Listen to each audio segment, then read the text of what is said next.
On May 24, 2022, a 18-year-old high school kid carried out a horrific attack at Robb Elementary School, Uvalde, Texas, killing the lives of 19 children and 2 teachers. Salvador Ramos, an 18-year-old high school dropout, who lived with his grandmother at the time of shooting. Before the attack, he posted photos of guns, ammunition, and cryptic messages.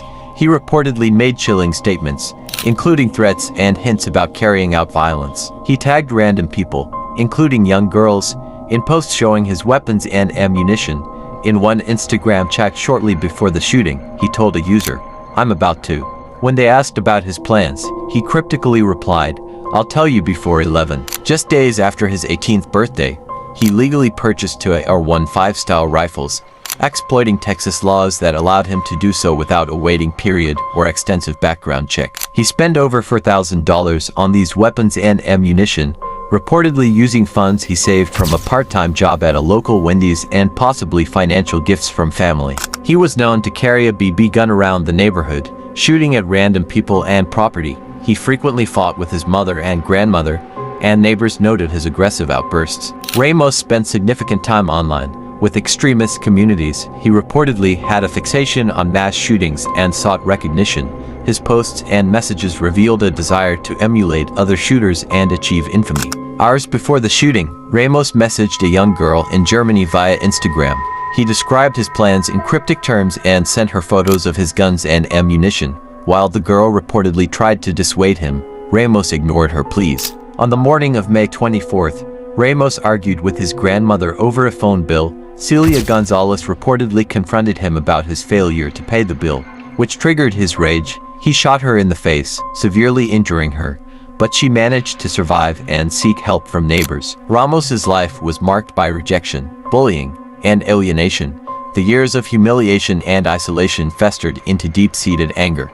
His choice to target a school, specifically an elementary school, was likely intended to inflict maximum pain and garner widespread attention. The day began with violence. He shot his grandmother in the face at their home, critically injuring her, before fleeing in her pickup truck. By 11:28 a.m., he crashed the vehicle near Robb Elementary School, armed with an AR-15 style rifle and hundreds of rounds of ammunition. Despite firing shots outside the school, Ramos encountered no resistance. He entered the building through an unlocked door and barricaded himself in a 4th-grade classroom. For the next 77 minutes, he turned the room into a scene of unspeakable horror, killing 19 children and 2 teachers. When law enforcement finally breached the classroom, Ramos was shot and killed. The law enforcement response to the Uvalde shooting has been widely criticized as a catastrophic failure. Despite nearly 400 officers being present, there was a 77-minute delay in confronting Ramos. Parents outside the school begged officers to intervene, some even attempting to enter the building themselves. Investigations revealed a lack of coordination, poor leadership, and a failure to prioritize the lives of the children and teachers trapped inside.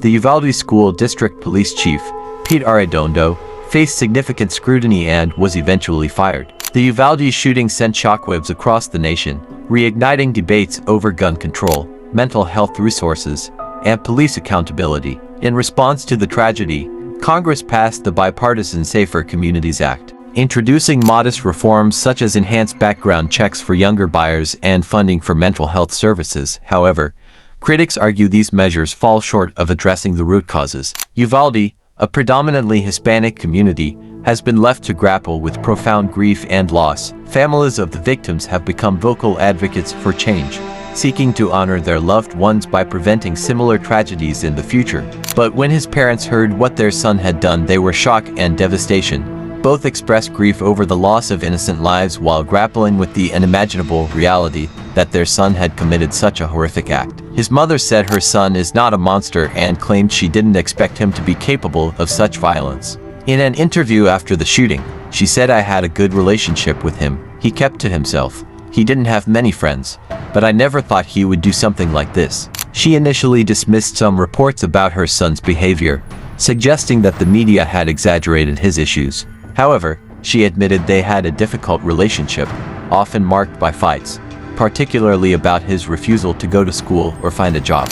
In a tearful statement, she expressed remorse for the pain caused by her son. "Forgive me, forgive my son. I know he had his reasons, but please don't judge him. He had no friends and was misunderstood. Presentes que se murieron, perdóname. ¿Qué les dices a los familiares de ellos?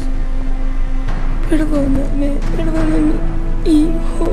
His mother revealed that Ramos often struggled with anger, especially after being bullied for his speech impediment and appearance. However, she insisted he was not inherently violent.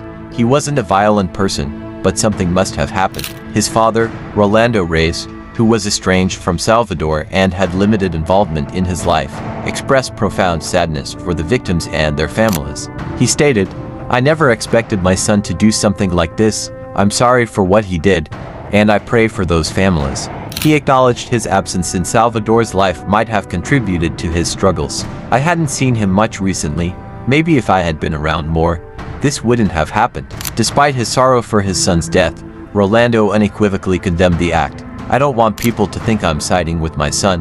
What he did was wrong. There's no excuse for killing children." His father mentioned he was against Salvador owning firearms, even though Texas law allowed it. He added that he was unaware of Salvador's recent gun purchases. Salvador Ramos' grandmother, Celia Gonzalez, who survived being shot by him, described him as troubled and angry but did not believe he was capable of such extreme violence. After recovering from her injuries, she said, "He wasn't close to anyone. He didn't talk to me much, but I tried to guide him. I didn't know he had bought guns, and I don't know why he turned on me." The Salvador Ramos incident was not an isolated act of violence but the culmination of years of neglect, societal failure, and systemic weaknesses. His deteriorating mental health, volatile family life, online radicalization, and easy access to firearms created a perfect storm for tragedy. The tragedy didn't end with the sound of gunfire. It rippled outward, touching families, friends, and an entire community. 19 children and 2 teachers were taken that day, innocent lives cut short in an act of unimaginable violence. For the families, the pain is permanent. Their loved ones were not just names or numbers. They were sons, daughters, brothers, sisters, mentors, and friends. Each had dreams, laughter, and futures stolen in an instant. This is not just a story. It is a tragedy that must never be repeated. The time for change is now or never.